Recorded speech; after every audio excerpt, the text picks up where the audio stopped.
De retour dans le Grand JT, je suis ravie d'accueillir Audrey Boeli. Bonjour. Bonjour. Merci d'être avec nous, Audrey. Vous êtes journaliste scientifique et autrice de Une planète habitable pour tous, mène l'enquête sur les limites planétaires. C'est aux éditions Attise. Vous parlez d'enquête, c'est le sous-titre, évidemment, de ce enquête, cette, j'allais dire bande dessinée, mais c'est vraiment une bande dessinée documentaire. On apprend beaucoup de choses. Est-ce que vous pouvez nous parler déjà de l'équipe de chercheurs qui vous a entouré et qui vous a permis d'écrire cet ouvrage? Oui, effectivement, les limites planétaires, en fait, c'est un concept scientifique qui a été mis au point par des chercheurs du Stockholm Radiation Center. Ce sont des chercheurs affiliés à un centre de recherche suédois qui, du coup, en 2009, a réfléchi à quels étaient les équilibres planétaires qui sont absolument nécessaires pour la survie de l'espèce humaine. Et en fait, ils sont au nombre de 9. Alors, vous en connaissez certains, par exemple le climat ou la biodiversité, mais il y a aussi le cycle de l'eau, la déforestation, la pollution chimique, etc. Et donc, ça permet d'avoir un aperçu de l'ensemble de ces équilibres naturels qui sont nécessaires à la vie humaine et de voir si ces équilibres sont maintenus ou s'ils sont dépassés. Et il se trouve que ça va pas. Il se trouve que ça va pas. On va pas se mentir, ça va pas très bien. Alors justement, vous avez parlé, on va y revenir précisément justement sur ces limites planétaires, mais vous parlez d'enquête dès le départ, non seulement parce que ces chercheurs-là, eux-mêmes ont mené l'enquête, si je puis dire, mais surtout aussi, est-ce que c'est une façon de plonger le lecteur, en l'occurrence les plus jeunes, dans un format qui est peut-être plus ludique, qui permet eux-mêmes de les mettre à la découverte de des fameuses choses qui ne vont pas sur notre planète? Alors, qui vont ou qui ne vont pas, parce que dans ce docu-enquête, en fait, nous explorons les gestes qui sont positifs ou négatifs pour l'environnement. Ouais. L'idée, c'est effectivement que l'enfant soit actif au travers de ce livre. Il mène l'enquête, en fait, dans des scènes qui lui sont familières, en ville, à la campagne, lors d'une balade en forêt, etc. Et il va devoir chercher dans des doubles pages, en fait, des actions. Il y a énormément de détails dans ces illustrations magnifiques qui sont réalisées par l'illustrateur Laurine. Oui. Et donc, l'enfant doit chercher, on lui fournit des indices, et il doit chercher, du coup, des scènes qui correspondent à des actions positives ou négatives pour la nature. Voilà, vous abordez évidemment tous les grands principes dont on parle quand on parle de planète, d'écologie, de l'environnement, à savoir évidemment la pollution, la terre, l'eau, l'importance aussi du recyclage. Et vous parlez, par exemple, voilà, je vois le joli dessin effectivement de l'avion. C'est la problématique des gaz à effet de serre, la problématique effectivement cette pollution menée par les navires, les bateaux. Et forcément, on se demande comment on peut agir. C'était aussi une façon de pouvoir concerner les adultes, bien sûr, qui lisent avec leurs enfants, mais surtout les plus petits, qui seront les citoyens de demain. Oui, déjà, les limites planétaires, c'est une façon d'aborder l'ensemble des enjeux écologiques. On parle évidemment beaucoup du climat, mais ce n'est pas le seul. Et d'ailleurs, les enfants en ont souvent extrêmement conscience, puisque quand on les interroge sur les enjeux écologiques, en fait, ils parlent d'abord de la pollution, souvent, du plastique, des pots d'échappement, de la protection des espèces, etc. Donc, ils ont vraiment cette conscience que la question écologique ne se limite pas au climat, bien au contraire.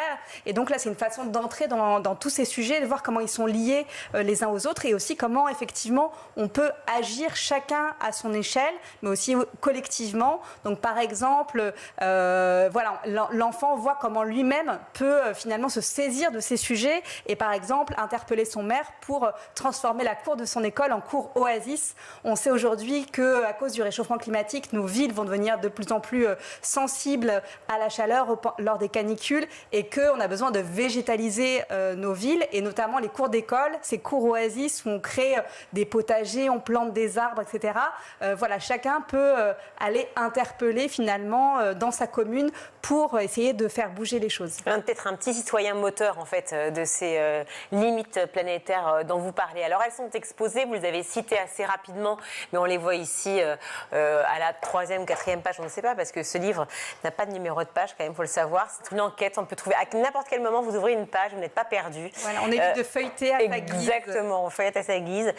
Et vous abordez bien sûr le besoin des forêts. C'est vrai que pour tous les citadins que nous sommes, on enregistre à Paris, sachez-le, voilà, mais on est quand même ouvert, fort heureusement, sur la nature malgré tout. Et on voit bien à quel point on a besoin de forêts. Et les enfants qui lisent ne comprennent pas à quel point, peut-être que pour la rénovation et c'est pas la reconstruction, mais de Notre-Dame, on a compris qu'il fallait effectivement couper des cèdres et on avait besoin de ce bois, mais on ne comprend pas en fait cette relation à l'homme et à la nature.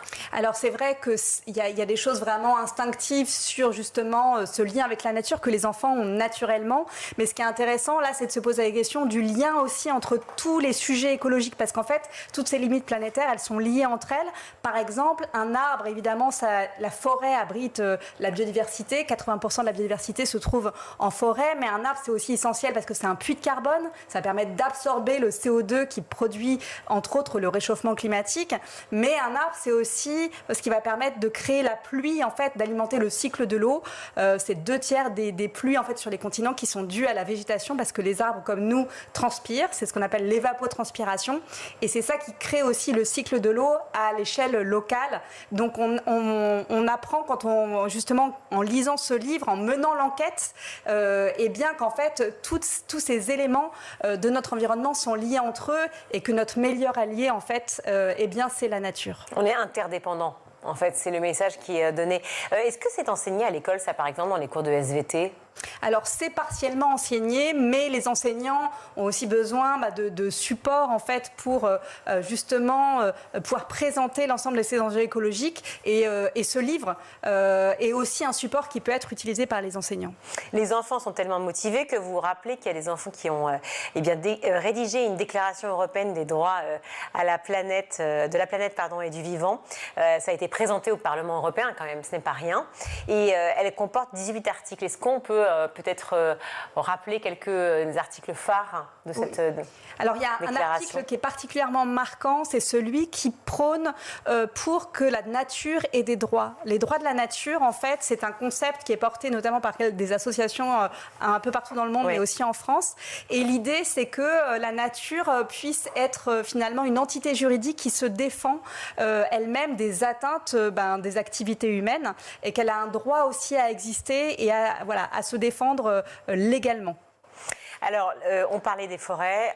Il y a bien sûr l'agriculture, qui est un sujet qui revient sur le devant de la scène pour des raisons politiques, économiques, pour des raisons aussi de valeur, je trouve, si je peux me permettre de donner ce message-là. Mais c'est grâce à la nature, clairement, vous le dites, que nous pouvons nous nourrir. La façon dont nous produisons notre alimentation doit permettre de la préserver. Est-ce que c'est toujours le cas? Et c'est la question que vous posez. Alors, peut-être sans déflorer, mais quand même une réponse à cela. Oui, ça c'est extrêmement important puisqu'évidemment l'alimentation c'est le fondement de tout et pour ça on a besoin de la nature, on a besoin de sols fertiles, on a besoin de la biodiversité, des insectes qui pollinisent nos cultures et donc on doit prendre soin de cette nature par notre agriculture. Aujourd'hui on voit bien que ce n'est pas le cas. En Europe on a perdu 80% des populations d'insectes en seulement 30 ans et ça principalement à cause de la pollution chimique, de l'utilisation des pesticides tout simplement et cette agriculture elle détruit aussi par exemple la qualité de nos sols, la partie fertile de nos sols. Donc il y a vraiment un besoin de changer de modèle agricole quand on parle d'environnement, quand on pense souvent au climat et à la décarbonation de notre énergie. Mais en fait, on ne va pas y arriver si on ne change pas aussi notre modèle agricole et on ne passe pas à un modèle beaucoup plus respectueux comme par exemple l'agroécologie qui est vraiment qui respecte les cycles de la nature et le fonctionnement de la nature. Donc ça veut dire arrêter d'utiliser des pesticides, des engrais chimiques et voilà, cultiver vraiment en respect de la nature et de la biodiversité. Les enfants se posent souvent la question, peu importe l'âge d'ailleurs, de savoir si on peut à la fois avoir des convictions écologiques, on veut protéger notre planète et en même temps pouvoir laisser nos agriculteurs survivre et vivre de leur métier. Tout à fait, et ça c'est extrêmement important parce qu'il y a un énorme mal-être et aujourd'hui c'est complètement affolant de se dire que lorsqu'on est agriculteur, en fait on n'arrive pas à vivre de son métier et donc ce qui doit être fait c'est aider les agriculteurs à une transformation de ce modèle agricole et qu'ils soient rémunérés finalement pour les services qu'ils rendent à la nature, en fait, pour l'enrichissement des sols, pour la préservation de la biodiversité. En fait, on doit accompagner cette transformation. C'est absolument, absolument essentiel. Un point sur l'eau. J'aimerais bien qu'on puisse répondre à une petite question que vous posez, mais que je trouvais assez amusante.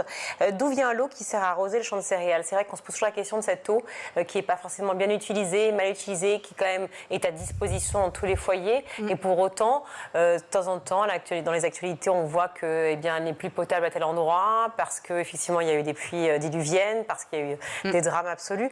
Là, quand on parle juste de l'eau qui sert à arroser le champ de céréales, peut-être refaire un point sur cette importance. Oui, alors l'agriculture est l'activité humaine qui consomme le plus d'eau. En France, c'est 60% de notre eau, en fait, qui est utilisée pour l'agriculture.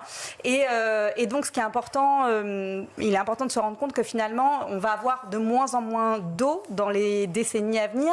Pourquoi ? Eh bien, à cause du changement climatique, principalement. Et ça sera encore aggravé si on continue de couper nos forêts. Mais dans tous les cas, la ressource en eau va se réduire. Et donc, il faut que l'ensemble des activités humaines, dont l'agriculture, consomment moins d'eau. Or, aujourd'hui, on est plutôt dans finalement une dynamique un peu inverse, c'est-à-dire que on vit plus de sécheresse et donc on a envie d'irriguer toujours plus. Donc évidemment, c'est incompatible avec moins de ressources en eau à venir.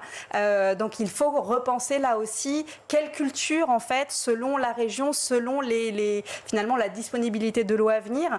Parce qu'on est, et là on le voit bien, sur des tensions qui s'accentuent parce qu'il y a d'autres utilités à l'eau, parce que c'est l'eau potable, parce que c'est l'eau pour d'autres activités industrielles, pour la production énergétique.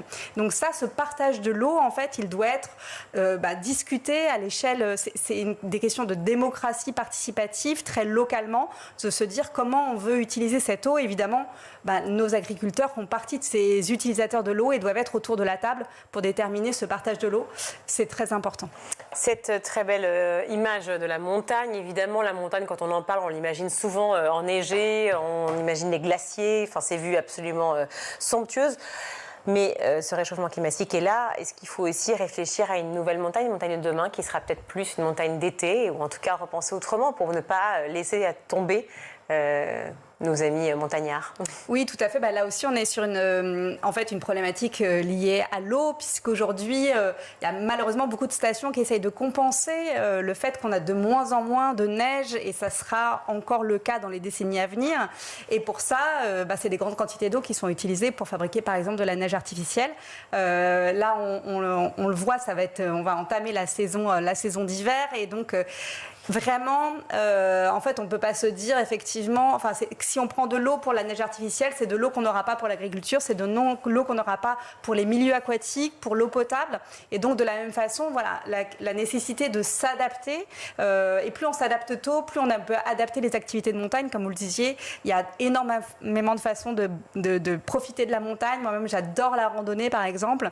Et donc, de se dire, il faut que toutes nos activités humaines s'adaptent finalement à un climat qui change, et puis évidemment essayer et mettre tout en œuvre pour baisser nos émissions de gaz à effet de serre. Oui, c'est ça, adapter aussi notre quotidien, oui, forcément. Pour ralentir finalement ces phénomènes et essayer de limiter ce réchauffement climatique au maximum. Une dernière petite question, si on mange moins de viande, est-ce que ça joue réellement il y a un impact écologique ou pas? Ça joue énormément. Aujourd'hui, l'élevage, l'agriculture en général, c'est en France 20% de nos émissions de gaz à effet de serre, donc c'est absolument colossal. L'élevage pèse très lourd à cause du méthane émis par les ruminants, notamment les bovins. Et donc cet élevage, c'est aussi 3/4 des terres agricoles qui sont consacrées à l'élevage. Donc c'est absolument énorme, donc c'est des grandes quantités d'eau. C'est aussi un des principaux moteurs de la déforestation. Donc c'est une action absolument nécessaire aujourd'hui, manger moins de viande pour essayer de respecter à la fois le climat, la ressource en eau et limiter la déforestation. Parce que vous savez que sur le recyclage, par exemple, il y a eu une espèce d'idée, fausse idée ou pas, je ne sais pas, mais qui court à Paris, où on recycle tous et en fait, finalement, ça termine dans la même benne. Alors peut-être que il faut peut-être se séparer, de réfléchir à ces fake news, à cette désinformation, ou en tout cas, avoir la bonne. Oui, tout à fait. C'est l'idée aussi de ce docu-enquête, de revenir à la source de l'information sur ces sujets. Et par exemple, sur le recyclage, et on pointe la limite du recyclage, c'est de dire oui, c'est très bien de trier ces déchets, mais ça ne suffit pas parce que, par exemple, aujourd'hui, en France, c'est seulement 1/4 des déchets plastiques qui sont recyclés. Pourtant, on peut considérer qu'on est quand même fait partie des bons élèves, mais on voit bien que c'est limité et que du coup, la vraie solution, c'est de réduire tout simplement nos déchets. Merci beaucoup Audrey Boelly d'être venue sur le plateau du Grand JT. Je rappelle donc votre docu-enquête, BD docu-enquête, voilà, qui s'appelle Une planète habitable pour tous. Audrey Boelly mène l'enquête sur les limites planétaires. Les illustrations sont de Lourim et c'est aux éditions Attise. Merci mille fois d'être venue sur le plateau du Grand JT. Tout de suite, on va